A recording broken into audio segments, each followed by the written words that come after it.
Hi there, this is Judith and Desjardins in Santa Monica, and the video I'm making today is very unlikely. The subject is finding God at IKEA. So you may be wondering what is going on here. Well, the last post that I made said that when I had my recent CT scan, there was something questionable showing up in my liver. And I said in that post that I was not going to jump to conclusions. I'm stage 1 pancreatic cancer thriver. I have been cancer-free since my surgery on October 23rd, 2020, and I've had periodic checkups and everything so far has been fine. But this last one, there was a question in one of the tests that my pulmonary doctor did, a blood test that showed I had a slight elevation in what's called the CA19-9, which is looking for blood clots in, I guess, anywhere in the body.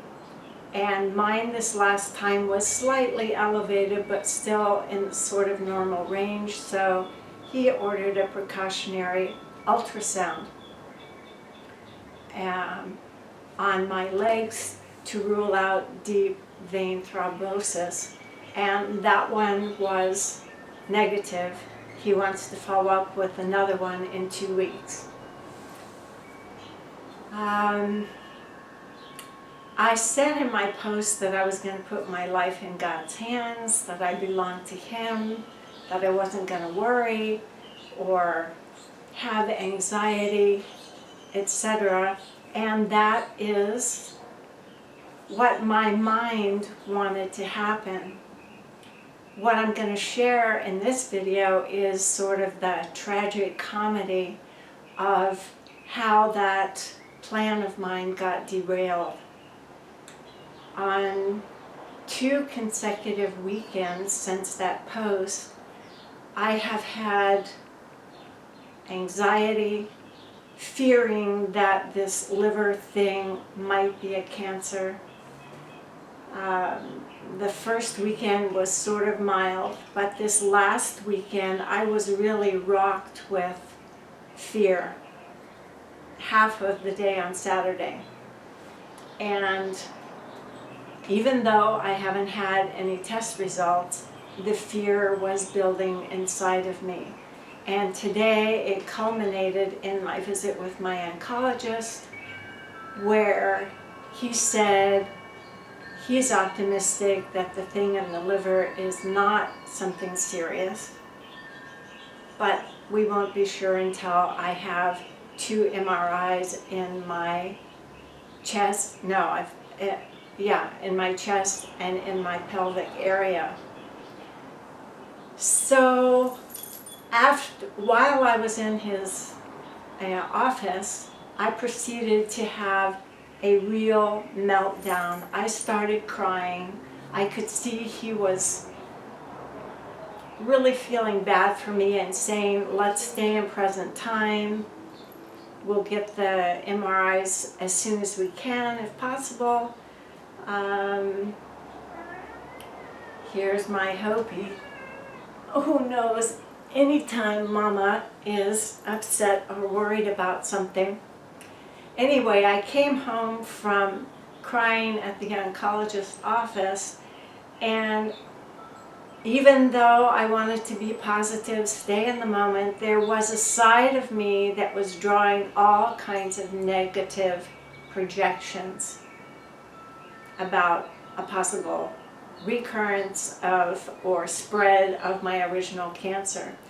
And that just became like a freight train going out of control down this track. And it got so bad that I found myself just getting almost immobilized with this horrible fear. And suddenly the phone rang and my dear sister called and was telling me, let's stay in the present, let's not jump to conclusions. And I said, I'm trying. But there's two parts of me, and I know now that the part that was running down the train out of control is my inner children. They are terrified about a possible other cancer.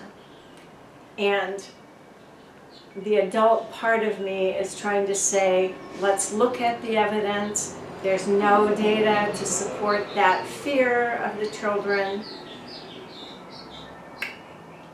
Let's try and stay in the present. So I've been going up and down between the children's hysteria and my logical mind. Now, where's the title, Finding God at IKEA, come in?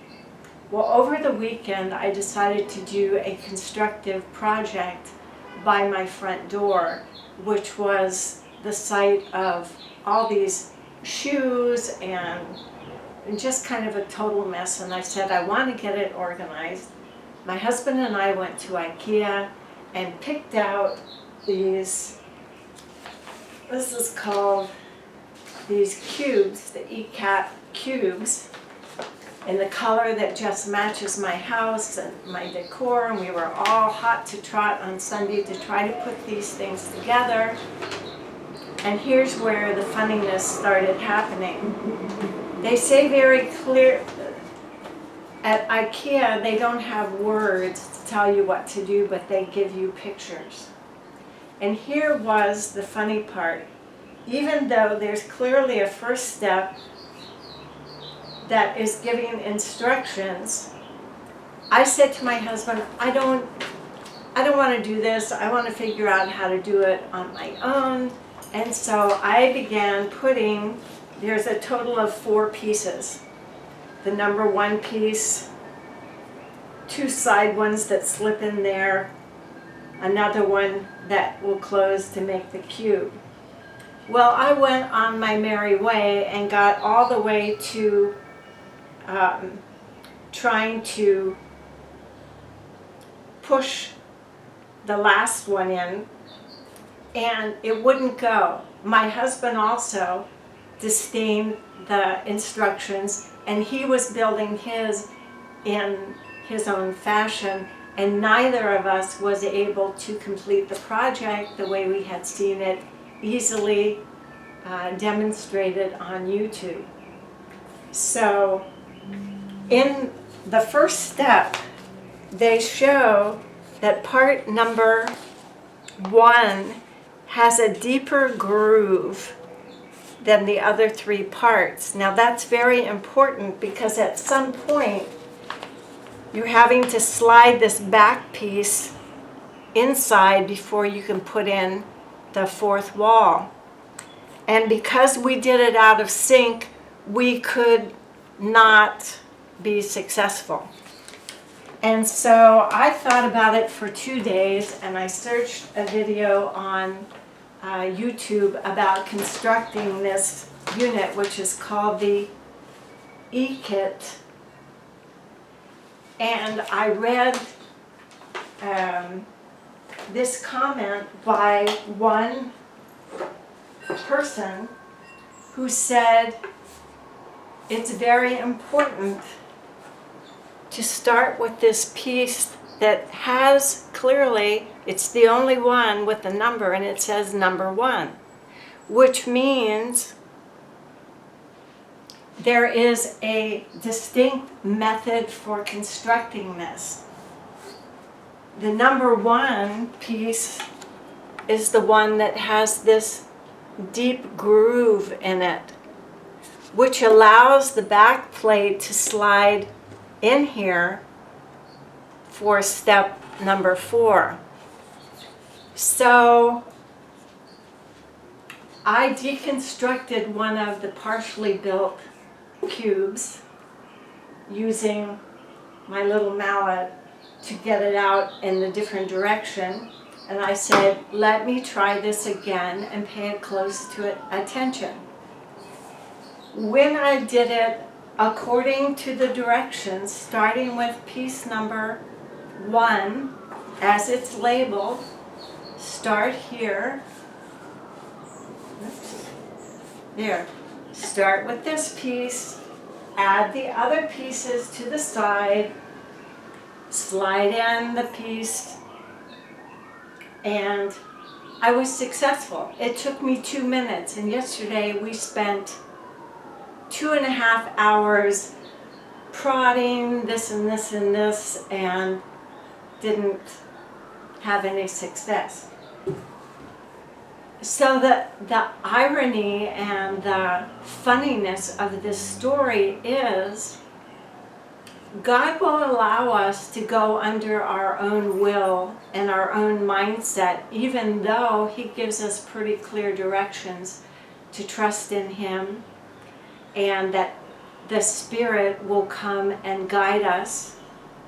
I could just imagine God and the Spirit watching my husband and I doing all these acrobatics to try to get these pieces together that weren't in the right order, and kind of laughing at themselves and thinking, well, there she goes again. That, hope he just nipped me on the arm because he wants me to pay attention to him. So, under my own will or my own human state, the same state that's been getting hysterical about potential cancer in my liver, God has been watching, but trying to tell me, let's stay in present time, let's get all these tests to see if there's something going wrong, and you don't need to have all this terrorization. Trust in me. Believe in me. Just as the Spirit led me back in here and said, read the step-by-step instructions and you will be successful, I feel like that's the message of what God was telling me about this IKEA project. Stay in present time. Go test by test. See what you're dealing with. And despite what the MRIs show, I will be with you. I'm here for you. My Spirit will lead you. Trust in me. Stay in a calmness and grace that I'm giving you, and everything is going to be all right. So I like to be able to laugh at myself. I like to be able to say, boy, I totally missed the boat here. Even though I'm a holistic psychotherapist, yes, I know how to stay in present time. I deal with clients that have anxiety and panic attacks. It doesn't mean that I won't be subject to that if the circumstances are ripe, which they were. I am, after all, a cancer thriver, 2.5 years, but each test is a little scary. This time it was extremely scary. But I think it's funny and it's so dramatic because now the fear is gone again. It may hit me later in the week at an odd time, but I know from experience my total life, God has always been with me. And just as I solved the problem of my mistakes with the IKEA cube, I think I'm just going to believe the facts as they present themselves. Don't assume bad things. And that way I can prevent a panic attack. But if you find yourself on the verge of having one, note that this is okay. Life-threatening things can cause anxiety and fear. Notice that you're about to go down the dark hole, and just say, that's okay. Part of me is frightened to death.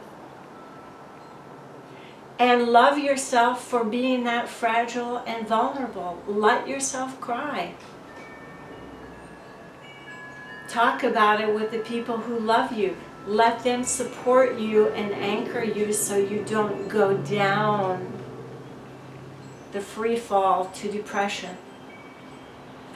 I'm sending you my love. I'm sharing my humanness and humanity with you. I think it's all pretty funny. We are a myriad of emotions. There is always something to learn. I never thought I would learn this lesson about trusting God at IKEA, but I did. He will go to the ends of the world, the highest place, the lowest place, in the water, any place you go, God is with you. And that's my message for today. I love you. It's pretty funny when you can just love every single part of yourself, and that's what I'm doing. And I love God for being here. And last note is, when you go to IKEA and you get an instruction manual with no words, pay close attention to the details. Have a great day. I send you love. Hope he is happy. And now I'm going to construct my last one and be successful in my project. Bless you.